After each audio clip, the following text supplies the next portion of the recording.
Halo guys, kembali lagi dengan saya Kalima Sada dari Akademi Kripto. Di video kali ini kita akan secara spesifik membahas dan mengulas mengenai cara hunting altcoins. Ini akan menjadi video pemaparan dan penjelasan yang sangat panjang. Jadi teman-teman jangan skip ya dari awal sampai akhir karena ini akan saya jelaskan mengenai thought process dari awal sampai akhir, cara teman-teman secara spesifik memilih altcoins tertentu untuk teman-teman beli dan investasikan. Nah, sebelum kita deep dive, saya yakin teman-teman udah tahu ya apa itu altcoins, yaitu alternative coins atau aset cryptocurrency lain selain Bitcoin. Namun di sini selalu muncul pertanyaan, kira-kira kenapa kalau saya ini mau membeli altcoin, ini harus ada suatu skill set tertentu. Kenapa saya harus belajar dan tidak bisa asal pilih semudah seperti saya hanya membeli Bitcoin? Jawabannya ada beberapa. Pertama, karena data dari Statista ini menunjukkan bahwa saat ini ada lebih dari 9.000 altcoins yang ada di market. Ini pun yang terdaftar. Saya yakin jumlahnya 10 kali lipat atau 100 kali lipat lebih banyak dibandingkan ini. Karena setiap hari selalu muncul project baru yang ada di market. Sehingga kalau kita trace semuanya, pasti jumlahnya ini sangat amat banyak. Itulah mengapa lahir yang namanya paradox of choices. Sebelumnya saya sudah menjelaskannya. Terlalu banyak altcoin yang ada di market itu membuat kita tidak bisa asal pilih. Ini kita sudah di era yang sangat berbeda dengan tahun 2018 atau sebelumnya, di mana jumlah altcoin itu sangat sedikit. Tapi sekarang hampir setiap hari itu lahir project baru yang di-listing di berbagai centralized exchange. Itulah mengapa ya kita nggak bisa asal pilih karena jumlahnya terlalu banyak. Nggak mungkin kita juga pilih semuanya. Paradox of choices itu membuat kita harus melakukan yang namanya pilihan. Jadi kalau teman-teman lihat ya, ini adalah fakta yang menarik dari Wubulls, di mana di sini teman-teman lihat ya, yang selalu mengalami kenaikan cycle to cycle itu hanyalah Bitcoin. Sementara teman-teman lihat di sini, ini gambar dari altcoins ya. Altcoins ini bisa naik dengan signifikan, turun dengan signifikan, dan kemudian tidak eksis lagi di cycle selanjutnya. Jadi kalau teman-teman ingin putaran long term ya, di mana teman-teman bisa compounding your gains, itu adalah dengan cara membeli Bitcoin. Karena altcoin ini akan hadir, kemudian pergi, akan muncul lagi dengan format yang lebih canggih, dan kemudian ada lagi yang lebih canggih sehingga sebelumnya tidak relevan. Itulah mengapa selalu ada istilah Ethereum killer ya. Kemudian the killer of Ethereum, ya. The killer of Ethereum killer dan lain sebagainya. Karena teknologi altcoin itu sendiri sifatnya terus berkembang dan selalu update time to time. Itu sebabnya kita nggak bisa ya berpaku hanya pada 1-2 altcoin dan kita hold dari siklus ke siklus. Itulah mengapa altcoin ini sifatnya hanya untuk spekulasi dalam satu cycle aja. Nggak bisa kita hold selamanya. Nah, teman-teman udah paham ya, alasannya yaitu adalah paradox of choices, kemudian altcoin ini tidak akan relevan lagi di siklus selanjutnya ketika kita bandingkan dengan gains Bitcoin yang terus melakukan exponential growth. Lalu, apa sebabnya? Apa alasannya? Saat ini relatif cukup ideal untuk kita membeli berbagai aset altcoins yang ada. Sekali lagi ya, saya bukan penasihat keuangan, jadi this is not a financial advice. Teman-teman harus do your own research terhadap aksi pembelian apapun. Kita tidak terafiliasi, tidak disponsori oleh berbagai pihak untuk mempromosikan apapun. Ini adalah video edukasi semata. Jadi kenapa saat ini kita sebut sebagai saat yang relatif tepat untuk membeli altcoin? Pertama, kalau kita lihat altcoin season index, ini data dari Into the Cryptoverse, ini menunjukkan bahwa saat ini kita sedang ada di Bitcoin season. Lalu kenapa kok waktu di Bitcoin season kita harusnya membelinya altcoin? Karena ketika indikator ini udah berada di bagian atas ya, bagian merah, ini udah flashing kita berada di altcoin season, itu bukan waktu yang tepat kita untuk membeli altcoin. Itu adalah saat yang tepat kita menjual altcoin. Jadi kita beli di Bitcoin season, kita jualnya di altcoin season. Mengapa demikian? Ya karena ketika di sini udah flashing, udah dinyatakan altcoin season, ini kan indikatornya lagging. Berarti itu waktunya bukan waktu untuk membeli, itu waktu untuk menjual. Karena ya altcoin season index ini menyatakan dan flashing kalau kita di altcoin season itu ketika 50 top altcoin ini outperform Bitcoin selama 90 hari terakhir. Jadi ada time window ya sampai 90 hari ketika berbagai koin ini udah pampedak ya istilahnya. Baru itu dinyatakan altcoin season. Kalau kita membeli setelah 90 hari dia pampedak, ya itu berarti bukan saat yang tepat. Itu adalah saat yang tepat sebenarnya untuk menjual. Itulah mengapa ya banyak orang yang berpendapat Bitcoin season ketika ada di warna hijau di sini itu adalah waktu yang tepat, waktu yang ideal ya, waktu yang cocok untuk melakukan pembelian altcoin. Meskipun demikian, teman-teman harus memahami bahwa altcoin itu adalah play yang very high risk and very high return. Sehingga teman-teman harus melakukan beberapa teknik ya, seperti akumulasi, kemudian split entry yang nanti akan juga ya dijelaskan di video ini.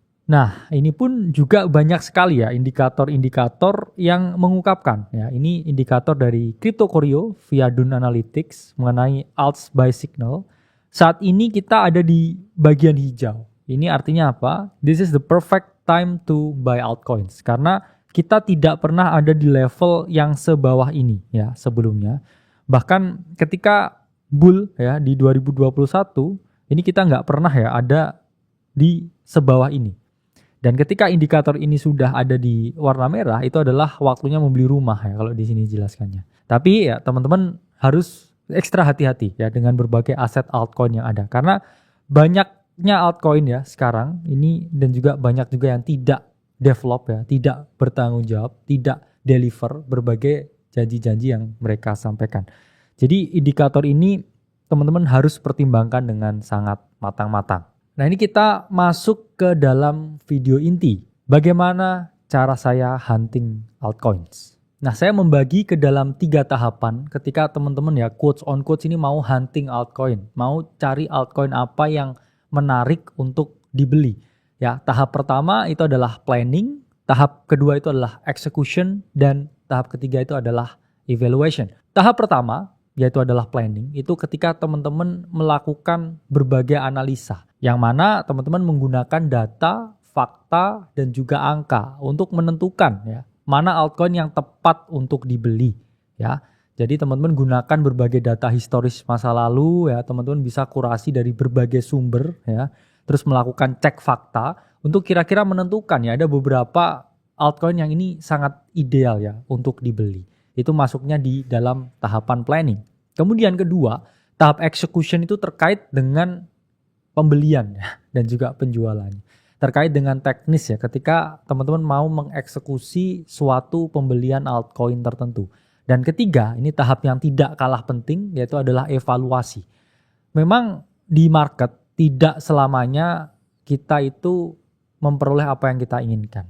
Banyak saat ya ketika apa yang kita harapkan itu tidak sesuai dengan kenyataan yang terjadi di market. Dan itu bukan salah teman-teman. Karena memang market itu adalah tempat yang sangat random. Dan karena berbagai kerandoman ya yang ada di market.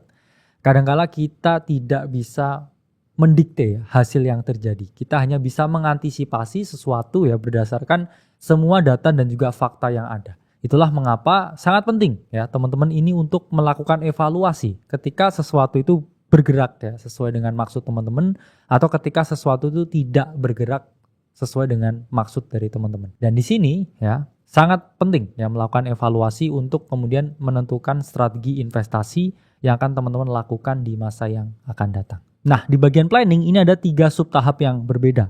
Pertama ada narrative breakdown. Ingat ya teman-teman, karena terlalu banyak ya koin yang ada di market sehingga perlu ya dilakukan suatu analisa naratif tertentu. Ya. Naratif ini terkait dengan cerita, berita yang saat ini ya sedang happening di market, sedang diperbincangkan, suatu sektor yang memang smart money ini sedang inginkan. Dan kedua, ini technical point of view. Apa ini maksudnya technical point of view? Di sini kita menggunakan technical analysis ya atau technical research untuk membedah ya kira-kira kapan waktu yang terbaik ya untuk entry dan kira-kira secara technical ya ini koin menarik atau tidak untuk dibeli atau sudah terlalu mahal sehingga ini adalah waktunya untuk menjual. Dan ketiga adalah tokenomics evaluation, di mana tokenomics evaluation ini kita mengevaluasi ya secara ekonomi apakah suatu project ini dikatakan overvalue atau undervalue. Ketika nilai intrinsiknya ini jauh lebih tinggi daripada nilai pasarnya, ini kita bisa bilang ya bahwa aset tersebut undervalue. Tapi sebaliknya, ketika nilai intrinsiknya kurang dari nilai pasar, ya kita bisa bilang itu sebagai project yang overvalue. Nah, di sini saya menjelaskan ya kenapa muncul yang namanya crypto naratif. Karena memang adanya banyak sekali altcoin yang di market. Sehingga itu menyebabkan sesuatu yang namanya paradox of choices atau kesulitan untuk memilih. Ya, jadi teman-teman pahami bahwa munculnya kripto naratif itu disebabkan oleh 3 hal. Pertama, tujuan pribadi smart money.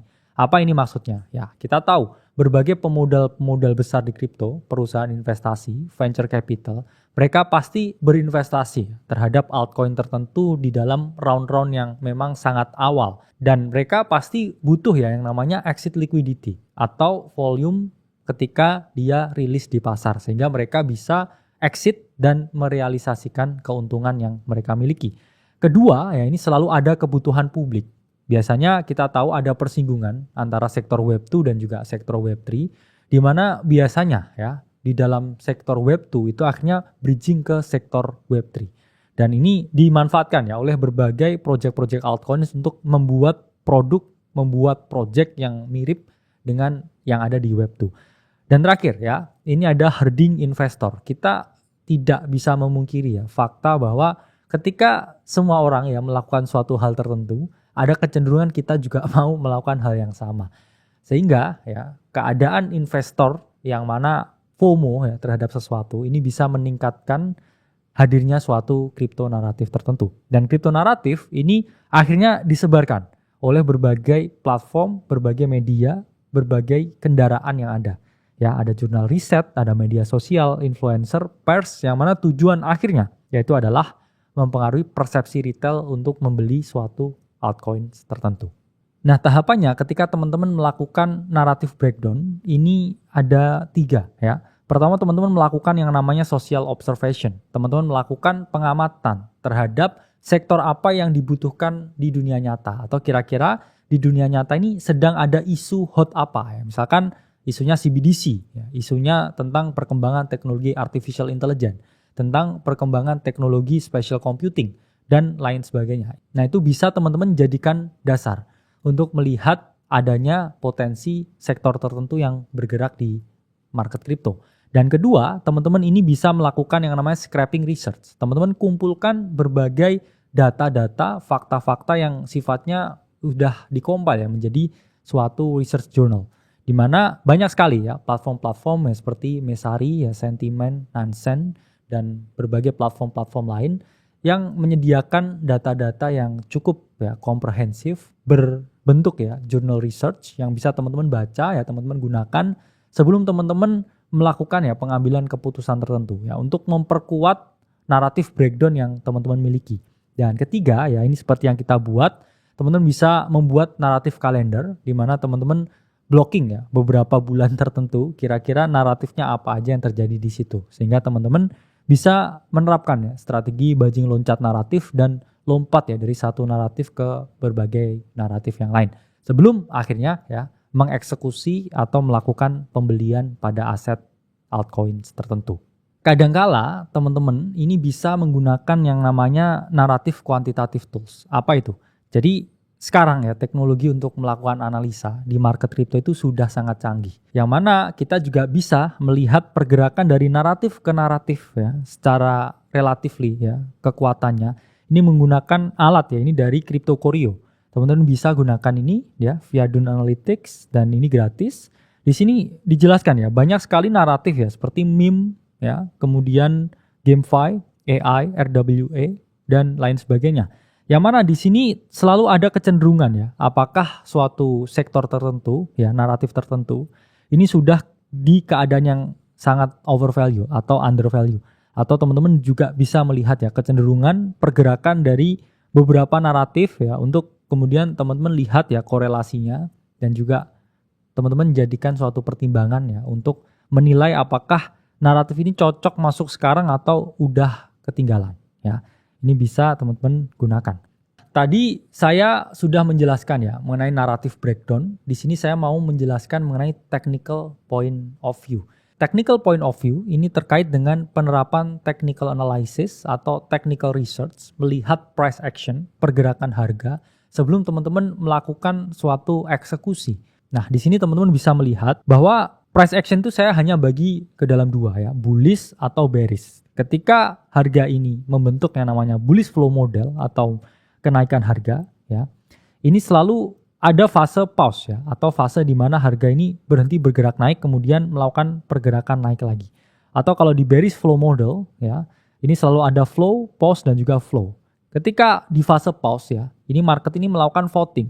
Apakah dia akan melanjutkan kenaikan atau penurunan atau dia sudah ya berhenti ya trennya dan juga dia akan berbalik arah. Teman-teman selalu jangan chase the pump ya ketika terjadi flow, tapi selalu cari altcoin yang sedang pause atau dalam fase konsolidasi yang memang cukup lama, baru teman-teman bisa melakukan positioning ya, pembelian secara bertahap. Nah, karena akan selalu ada kecenderungan yang namanya chart pattern atau fasad ya kita bilang, dimana harga ini membentuk suatu formasi tertentu ya, yang mana bisa kita jadikan suatu kecenderungan ya untuk melakukan entry, kecenderungan untuk melakukan take action ketika kita melihat fraktal ya atau pattern ya dari berbagai altcoin yang ada.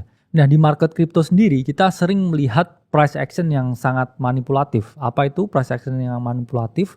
Harga itu biasanya menembus suatu range tertentu sebelum melakukan yang namanya pembalikan arah. Atau smart money ini suka melakukan yang namanya jebakan ya untuk menjebak para retail.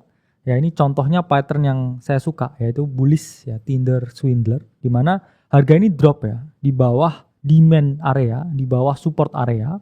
Kemudian dia melakukan kenaikan dan kemudian reclaim area sebelumnya untuk kemudian kita lihat dia mengalami kenaikan. Atau di sini kita juga bisa lihat ya bearish Tinder swindler, di mana harga ini break resistance ya, menjebak orang-orang yang membeli di atas, kemudian dia kembali ya return to origin ke area sebelumnya, kemudian harga mengalami drop yang cukup signifikan ya. Ini pattern yang saya suka ya. Kenapa? Karena smart money sering melakukan jebakan ya para retail yang suka menjual ya ketika breakdown atau membeli ya ketika breakout. Jadi ini adalah hal yang harus teman-teman sangat perhatikan karena manipulasi ini sangat sering terjadi di market crypto ya, terutama di altcoin. Nah, kedua ini ada pattern yang saya suka, yaitu adalah triangle revival pattern. Ini adalah bullish triangle revival, di mana biasanya ya setelah listing di berbagai centralized exchange, harga ini melakukan drop yang cukup signifikan, kemudian dia melakukan konsolidasi yang cukup lama, yang membentuk suatu formasi ya seperti segitiga yang menjorok ke atas.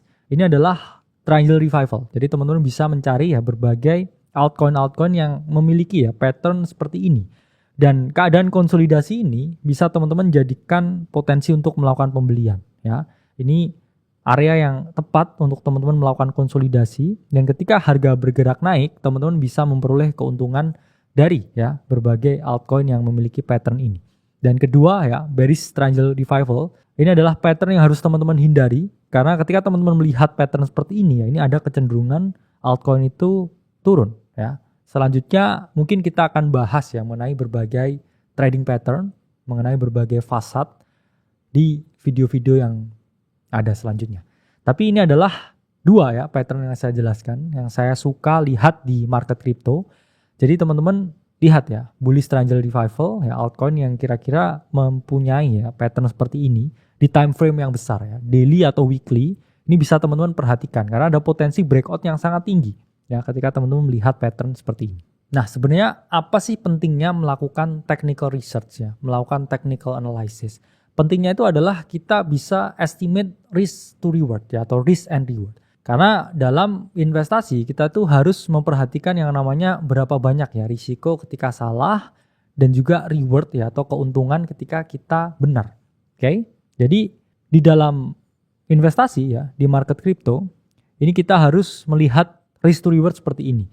Jadi risk to reward yang baik ya itu ketika kita salah ya kita kehilangan satu bagian tertentu, dan ketika kita berhasil kita memperoleh reward ya. Jadi kita memperoleh lebih dari satu bagian ya. Bisa 3, ya, bisa 4, bisa 5. Dan risk to reward yang harus teman-teman hindari yaitu adalah risk to reward yang sama atau bahkan negatif ya. Jangan sampai teman-teman risikokan satu, tapi kalau berhasil juga dapat satu ya. Itu adalah suatu play ya yang kurang ideal, yang harus teman-teman hindari ya. Selalu cari risk to reward yang 1:3 ya, 1:4, 1:5 dan seterusnya. Nah, selanjutnya saya akan menjelaskan ya mengenai tokenomics evaluation ya. Tokenomics stand for token economy. Jadi kita melihat faktor-faktor ekonomi yang menyelimuti suatu token tertentu ya, suatu altcoin tertentu. Dimana ketika teman-teman melakukan yang namanya tokenomics evaluation, ini teman-teman harus melihat 3 hal. Pertama, melihat tokenomics itu sendiri, ya. Kedua, melihat developersnya atau pengembang suatu project tersebut. Dan ketiga, melihat community-nya atau komunitas yang berinvestasi ya pada berbagai aset altcoin tersebut. Nah, pertama, ketika teman-teman melakukan analisa tokenomik, teman-teman harus melihat ya sirkulasi token yang beredar ya. Circulating supply to total supply ya. Circulating supply itu berarti token yang saat ini tersedia di market. Sementara ya, total supply ini menunjukkan seberapa banyak ya token tersebut dapat diproduksi ya, atau dapat keluar dalam ekosistem ya, dalam protokolnya. Dan semakin banyak ya token yang udah beredar, ini kita tidak takut dengan token-token yang nanti mungkin akan keluar. Sementara kalau di sini ya, contoh di token B, ini adalah contoh dari circulating supply yang nanti ya memiliki kemungkinan ini akan muncul token-token baru ya. Karena 147 juta yang keluar dari total 1,2 miliar ya token yang mungkin keluar. Ini menunjukkan apa? Ya, ini menunjukkan masih ada sekitar 1,05 miliar token yang akan keluar. Sehingga ketika token tersebut keluar di pasar ya, token ini akan menjadi berkurang nilainya karena ada potensi jual yang bisa dilakukan oleh para market participant ya. Developer bisa jualan, orang-orang yang sudah invest dari lama juga bisa jualan, dan jangan salah ya, biasanya VC ya atau venture capital yang berinvestasi di awal itu mereka juga bisa jualan juga. Jadi selalu cari ya circulating supply-nya ini udah relatif banyak dibandingkan dengan total supply yang ada. Selanjutnya kita bisa melihat apakah token tersebut ya atau altcoin tersebut inflationary atau deflationary. Contoh token yang inflationary ini adalah Dogecoin, di mana kita lihat ya di sini max supply-nya ini unlimited. Ini apa artinya? Ini ketika tokennya ini udah mentok ya, ini bisa keluar token-token baru lagi. Sementara BNB ya, ini contoh yang deflationary. Apa maksudnya? Ya, maksudnya di sini adalah maximum supply-nya ini 200 juta ya, dan dia akan terus berkurang karena memiliki burn mechanism. Jadi semakin lama nggak semakin banyak ya seperti Doge, tapi semakin lama ini dia malah semakin sedikit karena ada yang namanya burning di dalam protokol BNB itu sendiri. Jadi teman-teman harus pahami ya, selalu pilih altcoin yang mana memiliki sistem yang deflationary, bukan yang inflationary. Nah, kemudian kita lihat dari token allocation-nya, yang mana yang bagus ya, ini ketika kebanyakan dipegang oleh para investor. Sementara ya yang buruk itu suatu token dikuasai oleh venture capital atau dikuasai oleh developer yang membangun projectnya. Namun ya ingat ya teman-teman, setiap kali ada bull market ya atau bull cycle, altcoin yang memiliki kenaikan paling tinggi atau saya bilang kenaikan anomali itu adalah aset-aset altcoin ya, aset-aset kripto yang memiliki tokenomik yang paling buruk. Kenapa kok maksudnya paling buruk ini memiliki kinerja yang paling baik? Karena biasanya ya yang di-hold oleh para VC, mereka ini cenderung diamond hand, mereka cenderung ingin ya tokennya ini naik dengan kenaikan yang sangat tinggi. Apalagi ya VC-VC ini memiliki kecenderungan ya mereka itu udah kaya sekali.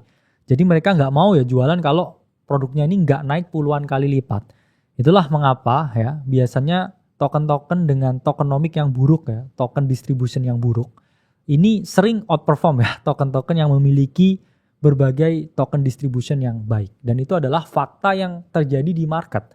Ya, secara teori memang seperti ini ya, tapi secara praktik memang kadangkala ya, berbeda dengan teori yang ada. Dan kita juga nggak bisa melihat dari satu sisi ya, kita juga harus lihat dari semua sisi. Kita lihat secara holistik. Nah, selanjutnya yang harus kita lihat itu adalah bagaimana bisnis modelnya. Karena suatu project yang baik ya, sebelum kita hunting ya, itu adalah project yang bisa generate their own revenue. Itulah mengapa ya di sini dari token terminal bisa kita lihat ya bagaimana bisnis model dari Render ya atau RNDR. Yang mana ya di sini Render ini takes zero revenue ya. Dia hanya memperoleh keuntungan dari token yang diterbitkan atau token yang ada di market. Jadi dia hanya memberikan fasilitas ya atau menjembatani GPU requester dan GPU provider. Jadi setiap project altcoin itu selalu memiliki bisnis model masing-masing untuk memperoleh keuntungannya sendiri. Jadi teman-teman harus cari ya altcoin yang bisa memperoleh revenue untuk protokolnya sendiri. Jadi mereka nggak hanya ya dapat keuntungan dari para investor, ya, dari community, atau dari token yang keluar. Ya. Hindari karena itu akan ada kecenderungan dia mengalami penurunan atau Ponzi-nomi. Nah kedua ya teman-teman lihat developernya. Karena developer di kripto ya ini ada yang anonim, ada juga yang doxing. Anonim ini adalah mereka yang tidak menunjukkan identitasnya. Sementara yang doxing ya ini mereka yang kelihatan ya identitasnya. Apa sih sebenarnya fungsi dari para developer? Ya jelas developer itu mengembangkan suatu project ya, memastikan project itu listing di exchange, memastikan project tersebut memiliki funnel marketing yang baik dan juga memastikan ya project tersebut tidak kena hack ya, keamanannya bagus dan lain sebagainya. Jadi berbagai developer ini memiliki fungsi yang langsung ya dan juga nyata terhadap suatu project karena tanpa adanya developer yang baik ya project ini tidak akan bisa berkembang.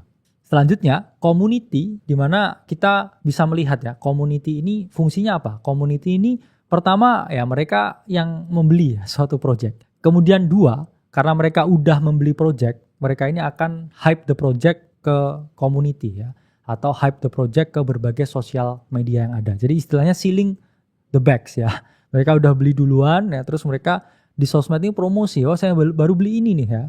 Semoga bisa naik ya, ini bisa ke $1 dan lain sebagainya. Itu adalah fungsi community. Selain itu ya, community memiliki peran untuk mengawal kinerja ya dari para developer. Ketika developer ini kerjanya udah mulai nggak beres ya, mulai nggak bener, mereka biasanya sentil-sentil ya developernya. Ini belum dikembangin nih yang ini janjinya. Dan berbagai ya janji-janji lain yang mungkin tertulis di dalam roadmap suatu project. Jadi community selain untuk marketing, mereka ini sebagai pihak yang selalu mengawal ya kinerja dari developer untuk memastikan project ini bisa berkembang dengan maksimal. Karena memang mereka juga adalah investor. Investor retail dalam jumlah yang sangat banyak. Bagian kedua dari cara hunting altcoin, di sini kita membahas mengenai execution. Execution ini saya bagi ke dalam 3 subtahap. Pertama terkait dengan money management. Kedua terkait dengan entry point, dan ketiga terkait dengan exit strategy. Pertama terkait dengan portfolio allocation. Teman-teman harus memahami ya, kalau trading itu tidak untuk semua orang ya. 97% trader ini akan gagal. Dan kedua, investing di market crypto itu juga tidak semudah yang teman-teman bayangkan.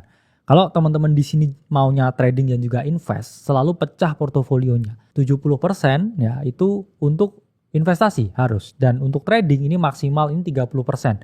Itu pun risikonya maksimal 1-3% ya dari capital yang teman-teman miliki. Kalau teman-teman ini maunya 100% invest, itu pun juga tidak masalah ya. Jadi nggak ada salahnya ya menjadi seorang investor murni di kripto. Jadi kalau punya uang 100 juta, oke, saya mau investasiin semua ya. Saya nggak mau trading setiap hari keluar masuk karena itu relatif sulit. Itu pun juga bisa ya, itu adalah suatu opsi yang teman-teman juga bisa lakukan. Ketika teman-teman ini mau melakukan investing ya on altcoins atau membeli altcoin, teman-teman juga harus tahu ya berapa porsi yang harus dibeli. Maksimal jumlah dari portofolio dari satu altcoin yang teman-teman beli, ini adalah 10% dari total capital yang teman-teman miliki. Dan teman-teman harus selalu menyediakan ya at least setidaknya 30% cash. Kenapa? Karena ketika harga mengalami koreksi atau ketika ada event-event seperti Black Friday ya di market, teman-teman bisa serok ya untuk buy the dip. Sehingga ketika teman-teman punya uang 100 juta, maksimal membeli satu koin berapa? Ya itu adalah 10 juta. Itu pun ya 10 juta biasanya saya split menjadi 4 kali entry. Karena teman-teman nggak bisa 100% entry pertama itu langsung bagus. Teman-teman harus melakukan entry bertahap untuk memiliki average yang bagus. Dan dari modal 100 juta ya, teman-teman selalu sisakan setidaknya 30% atau 30 juta ya untuk berjaga-jaga. Setidaknya kalau ada market turun lagi ya, teman-teman bisa alokasiin untuk bisa serok lagi. Nah, ini adalah ilustrasi ya, pentingnya melakukan technical analysis, technical research ya, melakukan dan menggunakan technical point of view. Karena ini ya, kalau kita bisa beli di satu ya, kenapa kita beli di dua? Yang mana kalau kita beli di dua ini turun dulu 50% ya ke satu terus naik lagi kita baru bisa BEP. Sehingga dengan melakukan technical analysis ya, technical point of view, kita bisa melihat ya secara technical ini menarik atau enggak. Karena kalau narasinya jalan bagus ya, tapi secara technical ini sangat kurang, ya ini teman-teman jangan dikonsider untuk beli dulu ya, dilihat dulu. Nggak peduli ya sebagus apapun tokenomik ya, sebagus apapun naratif, kalau teknikalnya kurang ya itu tidak akan bisa memberikan keuntungan yang maksimal. Dan sebelumnya saya udah jelaskan ya, dari 10% ya, contohnya tadi 100 juta itu adalah 10 juta. Teman-teman bisa split entry grid 4 kali. Apa maksudnya? Ya, kalau dari 10%-nya itu adalah 10 juta, setiap kali melakukan entry itu 25%, split jadi 4 kali ya. Jadi 2,5 juta ya beli lagi ya, 2,5 juta beli lagi ya, turun lagi beli lagi dan beli lagi. Sehingga ketika harga ini mengalami kenaikan ya, teman-teman bisa memperoleh capitalize dari kenaikan yang terjadi ini. Oke. Dan teman-teman harus pastikan ya membeli di area yang ideal seperti support di weekly, atau teman-teman juga bisa menggunakan moving average untuk teman-teman jadikan ya area pedoman ya di mana bisa melakukan pembelian.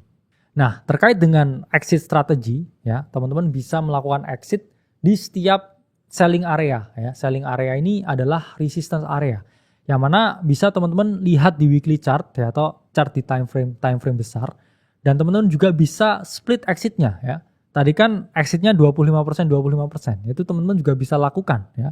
Nah, misalnya di exit grid pertama teman-teman bisa keluar 25%. Di exit grid yang kedua ya keluar 50%, di exit ketiga ya keluar 75%, exit grid keempat keluar 100% ya, udah nggak ada barang sama sekali. Nah, selain itu teman-teman juga bisa menerapkan yang namanya moonback strategy.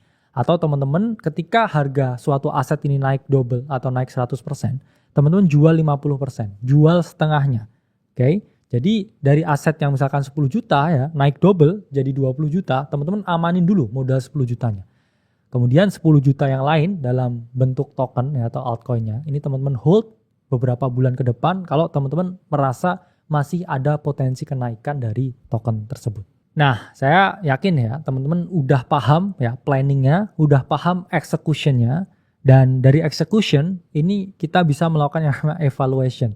Setelah suatu pembelian tersebut terjadi ya, setelah investasi tersebut dilakukan. Oke. Nah, ketika melakukan evaluasi, teman-teman harus melihat ya, kenapa suatu pembelian itu berhasil ya, kenapa suatu pembelian tersebut gagal, dan kemudian teman-teman juga harus examine ya, apa yang harus dilakukan selanjutnya. Oke. Karena untuk mengetahui ya suatu strategi itu berhasil atau tidak ya, saya ini sudah mengalami proses yang sangat lama ya, bertahun-tahun saya implementing and perfecting my strategy. Itu pun setiap hari market ini selalu dinamis ya. Seperti 4 bulan terakhir ini ya. Banyak koreksi dan juga anomali di market sehingga banyak orang ya yang menyerah di market. Sehingga kita harus adapting dengan strategi tertentu ya. Misalkan saya punya strategi ABC ya. Ternyata market ini berevolusi jauh lebih cepat ya daripada strategi ABC yang saya miliki. Jadi ya saya harus melihat ya kenapa suatu pembelian tersebut berhasil ya. Mungkin karena ya ada berbagai faktor seperti di dukungan smart money ya, hype yang tinggi, atau memang teknologi yang sangat bagus misalkan.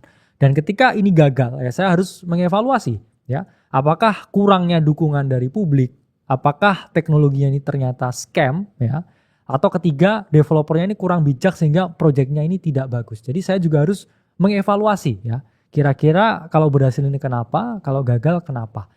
Dan ketika gagal pun itu juga tidak 100% salah teman-teman. Karena market ini adalah tempat untuk melihat ya probabilitas ya. Dan probabilitasnya hanya ada 2 ya, antara berhasil atau gagal, ya menang atau kalah. Sehingga teman-teman harus melindungi dan mengurangi ya ekspektasi, karena ya kita memiliki berbagai bias ya, yang mana itu adalah hal yang harus kita hindari.